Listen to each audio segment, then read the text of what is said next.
In this episode, our lives, and therefore this digital documentary, take a somewhat unexpected left turn. Welcome to RV Life in Three-Quarter Time, a vlog covering our adoption of the RV lifestyle. We are Cheryl and Carl Pearson, and here we're documenting the transition from our current lifestyle to our chosen adaptation of RV living, and hopefully passing along some useful information to others as we progress.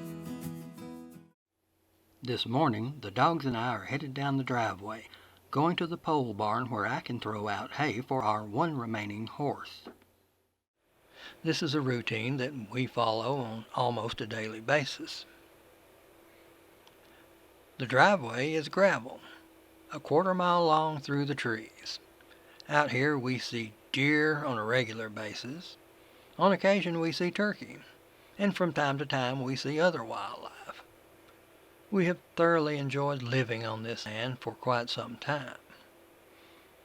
Today's chores have a somewhat bittersweet significance because we have just embarked on a plan which means that our time here and this normal daily routine will soon come to an end. Moving to a smaller property with a smaller house which included an RV port to use as an RV travel home base has been part of our plan for a while, but that was supposed to happen a couple of years down the road. COVID-19 has changed all that. Both Cheryl and my jobs were healthcare related, not as frontline workers, but in differing forms of healthcare support. When hospital incomes fell, due to the lack of elective surgeries during the shutdown, both of our jobs were eliminated in budget cuts due to the falling incomes of our respective employers. We kind of freaked out at first, but then we caught our breath and realized we were pretty close to retirement anyway. So we talked to a financial planner and came to the conclusion that while I'm still considering remote contract work, if I don't find the perfect position, we could be retired. And we found that the biggest step we could take to ensure a financially successful retirement would be to get out from under what's left of the mortgage on this property, our only remaining debt. We had planned to eventually leave here anyway, but COVID-19 has sharply accelerated those plans. Our plans haven't been run into the ditch, but they certainly have taken a sharp left turn. So now our plates are full. We needed to downsize to get rid of those possessions accumulated over the years which we won't be needing in the next stage of our lives. We needed to spruce up this property and another to get them ready to sell, and we needed to find the best place where we could build our RV travel home base. Some land, not too much, fairly level with easy access and enough existing infrastructure to make it relatively simple to get our RV travel home base up and running. We are certainly going to miss our home of over 2 decades, but for us, it's time to move on. So, our search for the RV home base location began. We spent most of the summer in the search for our perfect RV home base property rather than being out in one of our RVs because we felt a sense of urgency in getting along with our plans. We looked at quite a few properties in western Georgia and eastern Alabama, such as this one. Several came close to what we were looking for, but we always found something that just wasn't right. Then, in August, we finally found where our new RV home base is going to be built. Here it is, a level 5-acre rectangle along a valley floor in the foothills of northeast Alabama. It has 2 gravel driveways, one along each side, perfect for bringing the fifth wheel in and out without ever having to turn around. As for existing infrastructure, at one time there were multiple mobile homes on this property. It has several septic tanks, multiple water meters along with a well, and at least 3 power poles, one with a transformer. Before closing, we had a septic tank company come out to the property to pump out and check at least one tank for viability. Everything checked out fine. There were some holdups getting closed, so we did not get possession of the property until November, which will complicate getting the build started since winter around here is somewhat cold and fairly rainy. Immediately after closing, we talked to the water and power companies and had those services turned on. On one of the power poles there was an existing power meter with 20 and 30 amp receptacles, making it convenient to bring out an RV and have power available. While lining up the first contractors, we installed a frost-free water hydrant so we had water available while we burned off some existing limbs and brush that were left strewn about by a previous tenant on the land. We built a fire ring out of existing rocks and concrete blocks left on the property to keep the fire contained, and we used the hydrant and hose to make sure things stayed well in hand. When we are held up waiting on the weather, we aren't just sitting around. Cheryl has been busy gathering fixtures and appliances for the RV home base.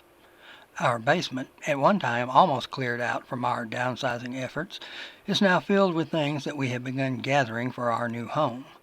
Most of the items down here have been acquired through Facebook Marketplace, estatesale.com, and from various salvage overstock type stores. We are working hard to keep the cost down building the RV home base while still trying to maintain some sense of style. This baker's rack is a nice piece found on Facebook Marketplace. We intend to use this in place of a couple of cabinet units in the kitchen area of the home base.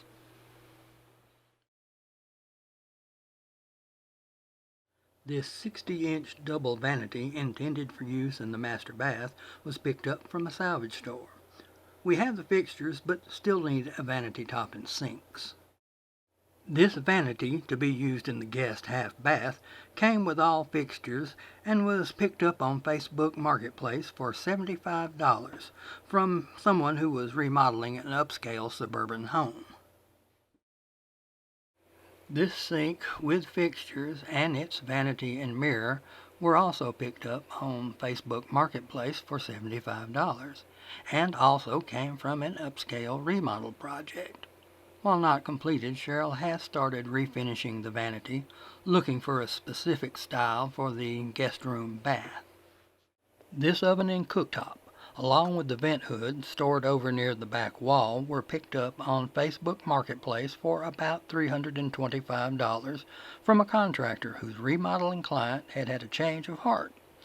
The metal hood may or may not fit in with our decor. If not, I may build a wood enclosure to cover it and fit in with our scheme.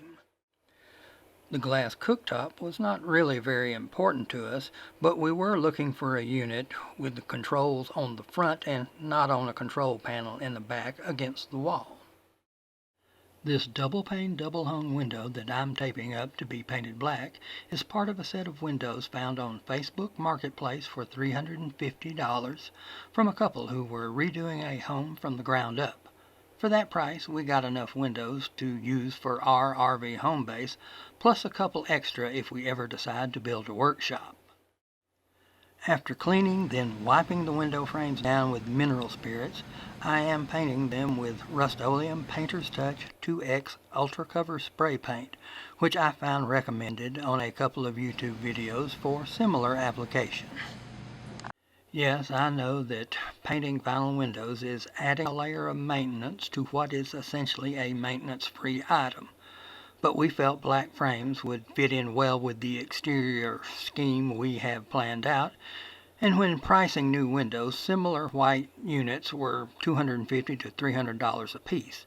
Black frames were a custom order item, and prices approached $500 per unit.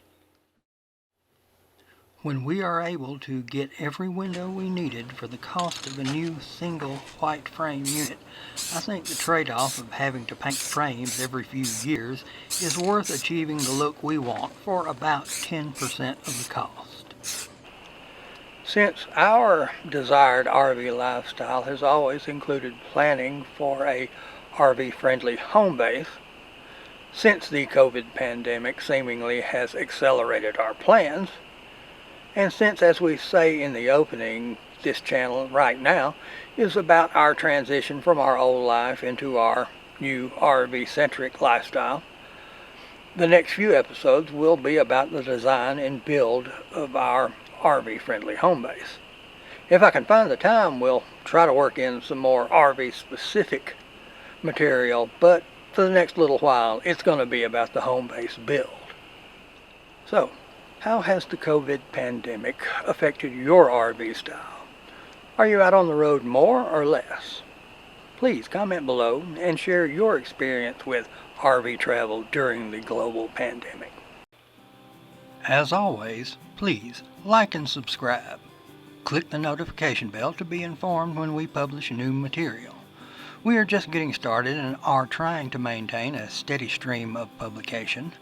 Our next video should be covering the design of our new RV-friendly home base. Until then, whatever your style, get out there and enjoy the ride.